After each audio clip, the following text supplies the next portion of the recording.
मुसलमान अगर बहुसंख्यक हो जाएंगे तो इस देश को सोने की चिड़िया बना देंगे। नहीं, आप कहिए तो दोबारा सुनवा दें। बहुसंख्यक होगा कैसे? मैं सवाल तो ये है भाई, मैं कह रहा हूं सवाल क्या था, सवाल क्या था विवेक साइलेंस? मुसलमान रहता असम के मुख्यमंत्री ने कहा, असम के मुख्यमंत्री ने कहा कि असम में मुसलमान बहुसंख्यक हो जाएंगे 2041 तक अगर इसी रफ्तार से बढ़े तो। भाई बात असम से शुरू हुई थी।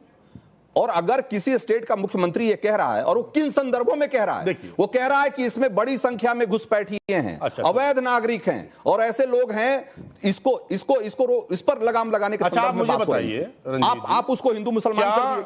क्या कश्मीर में मुसलमान बहुसंख्यक है कि नहीं? वो देश का हिस्सा है कि नहीं? अब लीजिए, अब अगर हम गोवा चले जाएं या हम केरला चले जाएं तो एक मिनट आपको मिल जाएगी। जरा जल्दी से अबू आजमी का बयान सुना दीजिए, जरा विवेक साइलेंस को क्लैरिटी होना जरूरी है इस पर। आप हवाला देकर के कहते हैं कि 2041 में वो मेजॉरिटी में आ जाएंगे मुसलमान, इतनी आबादी जो अगर उनकी बात यह है कि मेजॉरिटी में आ जाएंगे, अगर उनका हवाला सही है तो भारतवर्ष की जनता को खुश होना चाहिए कि अगर मुसलमान मेजॉरिटी में आ गए ना तो भारतवर्ष को सोने की चिड़िया बना देंगे।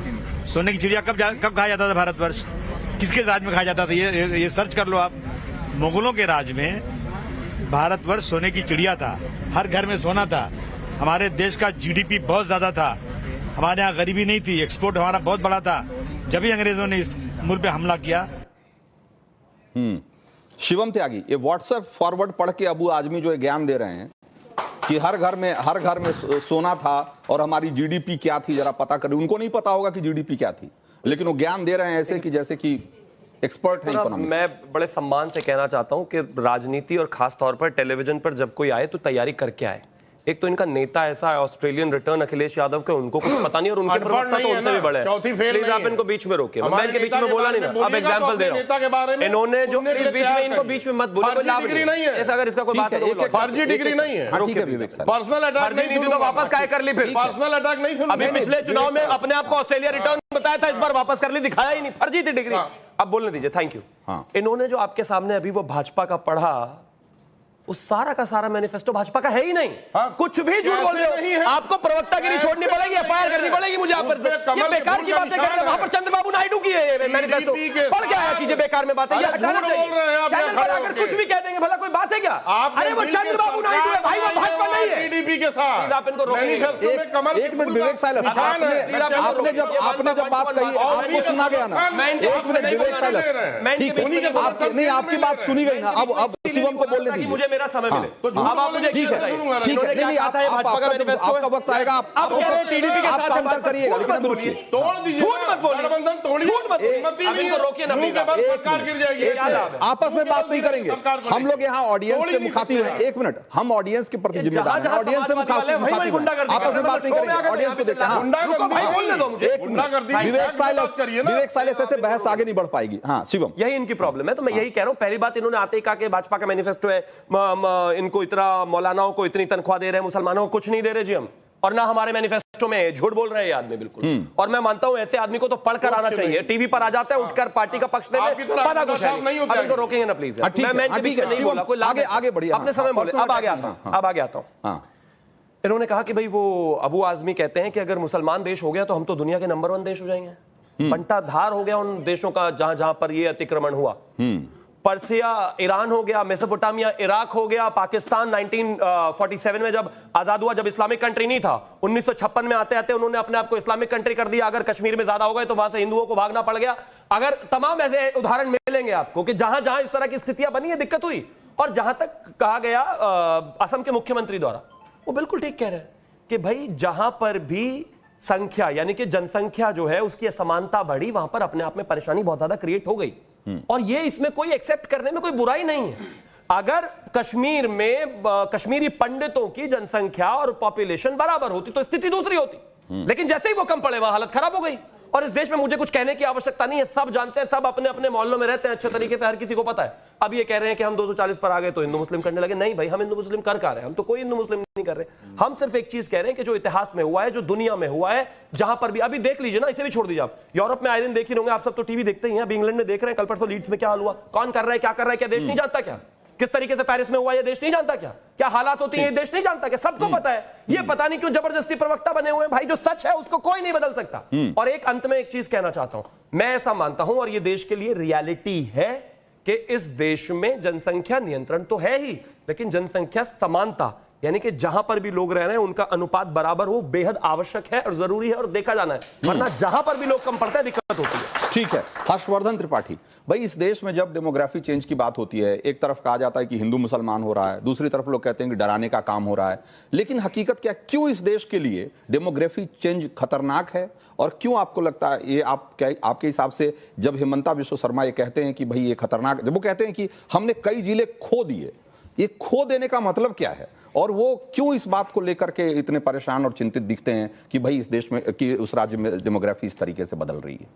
ठीक है रंजीत जी, सबसे पहले स्पष्टता के साथ हमें समझना चाहिए कि भारतवर्ष है क्या। 1947 में अंग्रेजों की गुलामी से मुक्त हुआ कोई भूखंड भारत नहीं। भारतवर्ष वो है जो हिमालय से महासागर तक का एक उसका तय टेरिटरी है, जिस टेरिटरी को हम ढेर सारे वेदों में, ढेर सारे पुराण उपनिषद सब में हम उसको पढ़ते आए हैं। हमारी अपनी इस भूमि को लेकर मान्यता है, और अगर डेमोग्राफिक चेंज की बात होती है तो उसको मूल जो उसका स्वभाव है, जो बेसिक स्ट्रक्चर है भारत का, वो बदलेगा। जहां जहां मुसलमान हैं उन देशों की स्थिति जरा समझ लेनी चाहिए, और जो सबसे दुनिया का अमीर देश हो, जरा उसकी उत्पत्ति और कब से वहां समृद्धि आ गई, सिर्फ ज्यादा नहीं, आपने बहुत अच्छे से चूंकि बता दिया तो बहुत विस्तार से उस पर जाने की जरूरत नहीं, लेकिन फिर भी चीन का यात्री ह्वेन सांग जब आता है तो भारत की समृद्धि संपदा को लिपिबद्ध करता है। जब नालंदा विश्वविद्यालय को बख्तियार खिलजी जलाता है तो उसको पता है कि दुनिया की समृद्धि का, दुनिया के ज्ञान का भंडार यहां है। जब भारत में लोग आते हैं तो उनको रेशम पता चलता है तो दुनिया आधे नंगे घूमती थी, कपड़ा पहनने की तमीज नहीं थी। जब अंग्रेज भारत में आते हैं तो उनको लगता है कि अरे इतना संपन्न देश, इतना शानदार देश, उस देश से उन्होंने अपने देश को कहां पहुंचा दिया। कोहिनूर उसका एक उदाहरण है। मुगल जब आए तो बाबर को जितने इतिहासकारों ने लिखा है उसकी शुरुआत यहां से होती है कि बाबर जब बड़ा हो रहा था तो उसको भारतवर्ष दिख रहा था, जहां की समृद्धि संपन्नता के किस्से व्यापारियों से, कारोबारियों से सुने थे। जितने लोग इस देश में आए वो सब के सब इस भूमि को लूटने, खसोटने आए। और अगर अबू आजमी ऐसा बेशर्म बयान देते हैं तो इसमें पार्टी लाइन नहीं होनी चाहिए थी। मैं फिर से कह रहा हूं और आग्रह कर रहा हूं, इसमें पार्टी लाइन नहीं होनी चाहिए थी। इसमें हर पार्टी को साथ आकर कहना चाहिए था, मुगल इस देश को बनाने नहीं, लूटने आए थे, बर्बाद करने आए थे, कुसंस्कृति देने आए थे। जितने तरह के नरक हैं वो सब इस देश में उनके साथ आए, अत्याचार करने आए थे। ये झूठ बोलना बंद करना चाहिए। बिल्कुल। तो आपके इस बयान पे तालियां बज रही है। मैं चाहूंगा कि आप क्या सोचती हैं जब ये अबू आजमी जैसे लोग ये कहते हैं कि एक बार उनको दीजिए माइक, फिर उसके बाद आपके पास आते हैं। हाँ, कि जब ये कहते हैं कि भाई भारत सोने की चिड़िया मुगलों के समय था और हम फिर से बना बहुत देसी सी बात है। जिसके घर में दाने उसकी चिड़िया क्यों जाए कमाने? दाने तो यहाँ थे, उड़ उड़ कर कौन आए? मुगल आए। यहाँ आकर जब दाने भर गए तो वो क्या कह रहे हैं? बड़े शर्म की बात है। लेकिन यहाँ मैं एक सेंटेंस और कहूंगी, हम क्यों महाराणा प्रताप की माँ को भूल जाते हैं? हम क्यों शिवाजी की माँ को भूल जाते हैं? क्यों अपने बच्चों को डराते हैं ऐसा होगा तो ऐसा होगा? उनको क्यों उस काबिल नहीं बनाते? उस समय में शिवाजी ने कहां से कहां तक पताका फहराई थी, आपको सबको याद होगा। शिवाजी का क्या कहना था? सिर सलामत तो पगड़ी अनेक। लेकिन हमारा राजपूत क्या कहता था? हमेशा जान दे देंगे, सर धड़ से अलग कर देंगे। हमें अपने बच्चों को क्या सिखाना है? सर सलामत तो पगड़ी अनेक। लेकिन सर को सलामत रखने के लिए खुद को मजबूत करना है। आज माताओं को चाहिए 24 घंटे बच्चों को एसी में ना बिठाकर घर से धक्का बाहर करें, थोड़ा सा खेलें, कूदें, करें, कमाएं, हाथ पैर चलाएं। उसके बाद हिंदुस्तान को कौन डरा सकता है? ना डराइए। डर से आगे ही जीत है। आपसे मैं कहूंगी, मुस्लिम आबादी 14% नहीं 17% है। ठीक है। हाँ ठीक है। तो आपको अब्बू आजमी साहब एक छोटा सा किस्सा सुना देती हूँ। हाँ जल्दी में जरा। जल्दी बोल रही। औरंगजेब को बहुत अच्छा सुलह कुल की नीति से मुगल साम्राज्य मिला था। आए लुटेरे थे लेकिन मिला था। उन्हें शौक चढ़ा कि पूरे हिंदुस्तान को हम इस्लाम में बदलेंगे।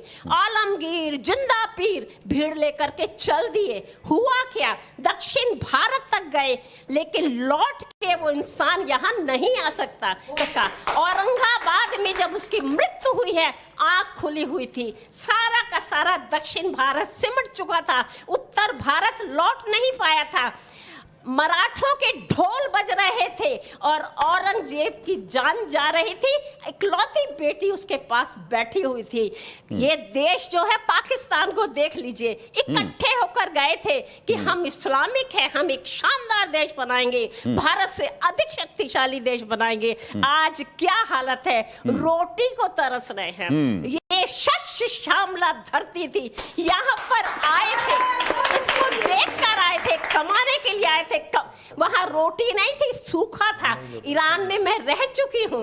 ईरान बहुत अच्छा देश था। 1400 साल पहले वहां पर इस्लाम आया, शियाइज्म, शिया उन्होंने अपने आप को कहा।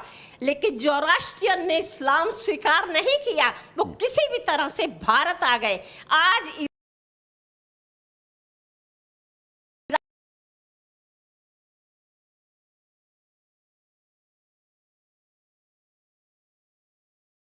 लेकिन क्या है, केवल बारूद बना रहे हैं, वर्ल्ड को इस्लाम करने की इच्छा रख रहे हैं। बहुत शानदार बात आपने कही है। दुनिया को हाजी मेहराजुद्दीन, मेहरुद्दीन, तो मेहरदीन जी, हाजी मेहरदीन जी। तो ये जो अब अबू आजमी का एक तरफ बयान और दूसरी तरफ जो हर्षवर्धन जी ने और हमारे दर्शकों में से जो लोगों ने कहा, अब आपको मुझे लगता है कि सही सही जवाब मिल गया होगा कि इस देश को जो लोग कहते हैं कि मुगलों ने सोने की चिड़ियां बनाया और हम फिर मुसलमान ही इस देश को सोने की चिड़ियां बनाएगा, तो ये मुगालता जो पाल के बैठे हुए लोग हैं उनको करारा जवाब मिल गया होगा, मुझे लगता है। देखिए, मैं बताना चाहूँगा आपको कि इतिहास को आप कभी बदल नहीं सकते। जो इतिहास है उसको आप कभी ना नकार सकते। ये इस तरीके की बात, ये तो हकीकत है कि मुगलों के टाइम में जो है सोने की चिड़िया हमारे भारत देश को कहा जाता था। और जो ये बार बार औरंगजेब का नाम लेकर आते हैं, मुगलों के टाइम में जीडीपी भी हमारी बहुत अच्छी थी इसमें कहने में, और पूरा अखंड भारत भी था हमारा, वो उस फिर नहीं रहा।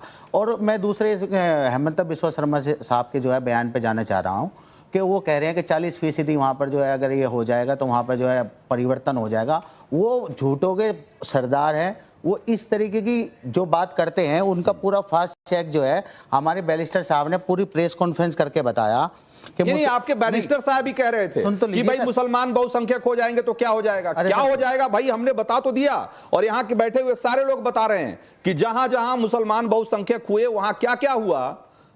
और इस देश में भी एक स्टेट जहां की बहुसंख्यक है मुसलमान, जम्मू और कश्मीर, वहां कश्मीरी पंडितों के साथ क्या हुआ, वो इस देश का इतिहास गवाह है। देखिए जी, असम उसका वो इतिहास गवाह है ना उसका। मेहरुद्दीन जी सुनिए, नहीं उस पर बात करिए ना। जब वो वैसे ही कहते हैं कि तो क्या हो जाएगा, सर आप सिर्फ क्या हो जाएगा कह देने से नहीं होगा। आप जो कहे मैं वो बोलना शुरू